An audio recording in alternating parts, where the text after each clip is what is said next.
wherever that teacher's coming from. And I would be willing to bet if you just change what's going on in here, how you receive things in your life and in class is going to be completely different from if you're just having the negative stuff go through your head all the time. It doesn't work overnight. It takes some time.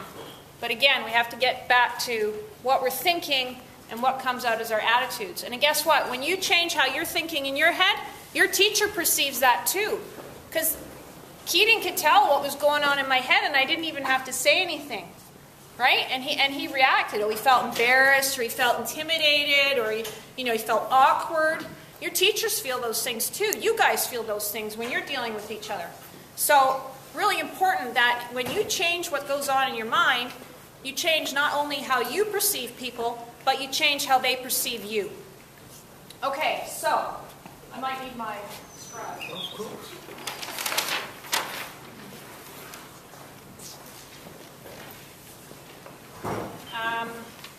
Okay, so how are some of the different ways, you can just sort of put your hand up and say things. How are some of the different ways we can perceive attitudes? Like, go ahead. Body language. Okay. So how we carry ourselves even. Someone walks around like this.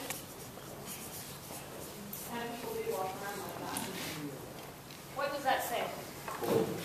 Bored, don't care, don't think very much of myself, maybe.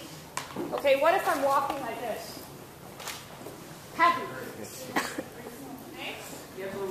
Something to do. I've got some purpose, right? You know, the person that I work with can tell I'm coming up the stairs. He can always tell it's me because of the way that I walk.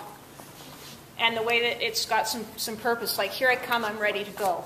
Okay, so our body language says a whole bunch. If we sit with crossed arms all the time, it says, I'm not really interested or open-minded to accept any new information. I'm just not interested. Whereas if we have sort of open body language and a smile, things like that, it makes people more receptive and it makes us more receptive. Okay, so body language. What else? Go ahead. Our voice. Our tone of voice. Wow. Tone of voice is major. You know, I had a really, like, remember my story I told you about being a teenager and how I had a really bad attitude? My mother would always say to me, don't use that tone of voice with me. Have any of you ever heard that? Yeah. Tone of voice. Hey, and even your teachers, I bet they hear your tone of voice too, right? Again, yeah, we can really say some cool things with our tone of voice. And again, like I was talking about with Keating, I know kids when they're playing lacrosse, their tone of voice, you know, they're using a tone of voice that is, they're trying to show their power and intimidation. So maybe raise their voice, use some stronger words. Okay, so another way of showing our attitude. Facial expressions. Facial expressions. Okay, so if someone's like, or you can shoot dirty looks with your eyes. Okay. When we're smiling, of course, that tells everybody all kinds of good things. Is there a difference, though, between a good smile and a fake smile? Yep. Can you tell when someone's being totally fake? Yep. Right? Yeah, it's so easy to tell. So don't ever think you're pulling the wool over anyone's eyes, because people know. We know. Okay, there's something else. Body language. Okay, we did body language.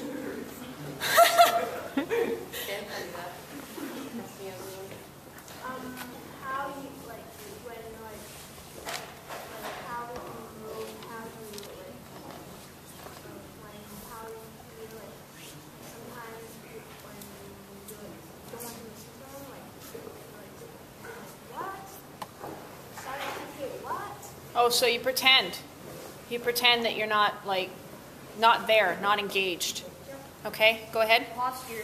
Posture. Okay, that's sort of like our body language. Okay. Body position, whether you're turned away or whether you're facing them or whether you're off to the side, ignoring them. Right. Okay, so how about when, like all of you, most of you have mobile phones, right? How about you're having a conversation with someone and you're like looking at them and you're talking and Buddy gets out his phone and is, you know, texting somebody else. Huh? What was that? Huh? Huh? Yeah? Cut it. That tells a lot about whether we're engaged with somebody, whether we're focused on them. Really important, whenever you're talking to somebody, talk to them. Don't be distracted by all your other stuff. Go ahead. Choice of words? Choice of words. Okay, so words is our other major way that we communicate our attitude. So we talked earlier about swearing. So if we're swearing at people, what's this displaying? Sometimes it's displaying anger. Yeah, it displays what's going on in here, right?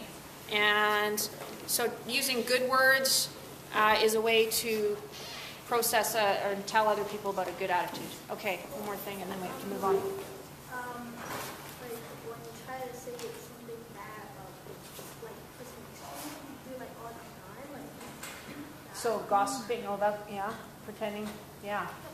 Okay, so awesome. So those are our main ways that we give off our attitude. And like I say, a lot of it isn't even speaking. It's just our bodies and how we use them. Can you add one thing? Yeah. Because this is, I think, an important one too. Eye contact. So if I'm talking to you like this, even though, I'm not being particularly unpleasant, everybody who's watching can tell that I'm being disrespectful to you because I'm not looking you in the eye. And they can also tell that I'm being disrespectful when I'm still not looking you in the eye, right? And it's a very subtle communicator. I think it's, No, I totally agree. And that's what I was just talking about, being engaged with someone and being present with them. When you're talking to somebody, when you're listening to somebody, like if you're listening to your teacher and they're giving you an explanation about your schoolwork, and I know a lot of you go, I just didn't hear, I don't know, I don't understand and I didn't hear, and that's because you were distracted and you weren't looking at them. And if you just look at them, you'll be amazed at how much more you hear, because your focus is on them and your focus is on what you need to do for yourself. So eye contact is really essential. Just want to clarify that that's cultural, and in First Nations cultures that would be considered rude to Right. your elders. So you're showing So respect. depending or who not. you're talking to and knowing that part too. Yeah. Okay. All right. Cool. Okay, so we can do that. Can our attitudes change? Yes. Yes, because we've just demonstrated that, right? All right. And who ultimately controls your attitude? Yourself. Yeah? You can't blame the teacher or blame your parents or blame your friends, or he just, you really have to take full responsibility for your attitude yourself. Okay, so your attitudes come from your philosophy in life and what you believe about the world and how you think and what you put into your mind. So if you're putting bad stuff into your mind all the time, whether it's self-talk or whether it's what you read or whether what you watch, if you're choosing to watch really negative things on YouTube, that's going to have a big impact on your attitude. Okay, so it kind of works like this. So we have input. What kind of things would be input into your mind? What you're watching. What you're watching. Okay, what else? Go ahead. what you're hearing. What you're hearing. So what kind of things do we hear? What do we do to, like music? Could music have an impact on our attitude? Yeah, very much so. Negative thing. Negative thinking. Okay, what about what we read? Right? How about people we hang around? Yeah? Sometimes kids get into trouble. I certainly know that I did sometimes by hanging out with the wrong person. Somebody who was clearly going down a path that was not good. Whether they were choosing to engage in risky behavior, choosing maybe to involve alcohol or drugs in their life, whatever. It could be anything. You choose to hang around that person, it's going to affect your attitude. Go ahead. Just like going to your neighbor and leaving them away. Yeah? Nicky, Nicky, nine doors? Is that kind of rude behavior? Yeah, kind of. Okay, so input is vital. What you're inputting into your mind daily. Music, reading, media, so whether it's YouTube, video games, you name it. If all you're ever playing is video games, it's not going to be so good for your attitude or for your learning. The news. The news can be very negative. I actually have a no media rule. I do not watch the news. I figure anything I need to know, my friends or relatives will tell me. That's really vital to me, but a lot of stuff we can't control. It's important to be aware of them and help things to take perspective of the world. But as a general day-to-day thing for myself, I've chosen not to feed my brain with media because it's something that's completely out of my control. And it can bring me into a sort of negative place. And I don't want to project that to others. I want to project a positive thing. Okay, so what you input leads you to what you think. This is where our drama was going to come in. How many of you say things to yourself in a negative fashion?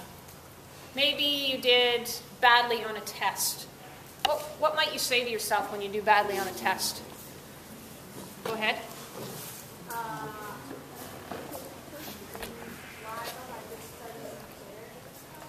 Right, or do sometimes you ever say things like, I'm so stupid, or I'm such an idiot, I didn't know, I didn't study, okay?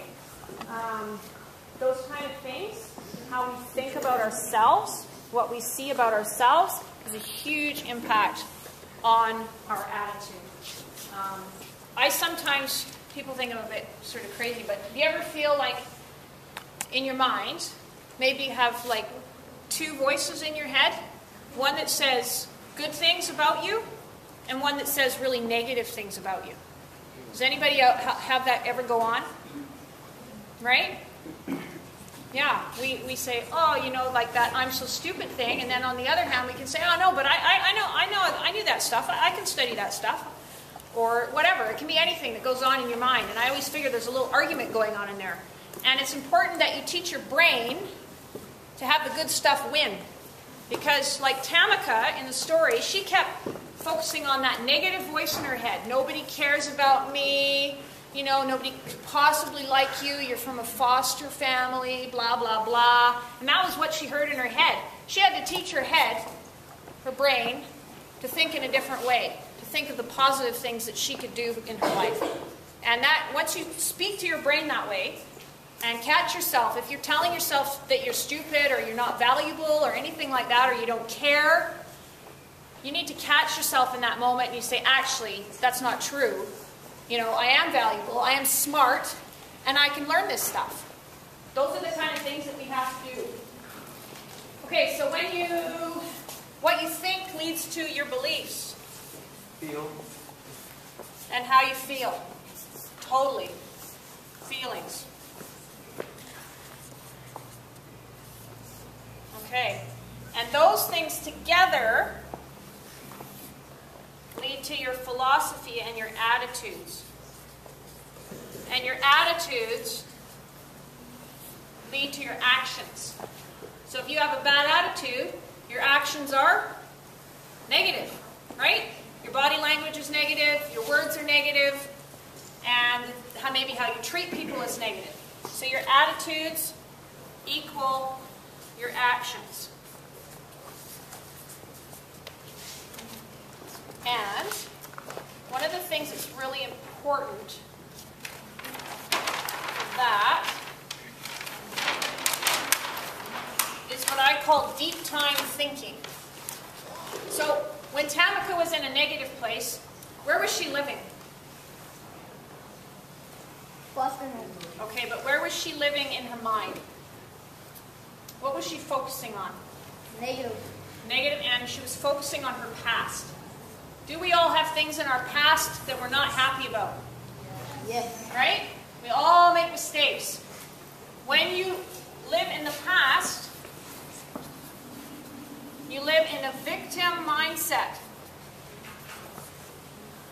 Tamika was living in a victim mindset. That sort of, woe is me, I'm from a foster care home, nobody likes me, everybody hates me. I don't care what I do in school because nobody else cares what I'm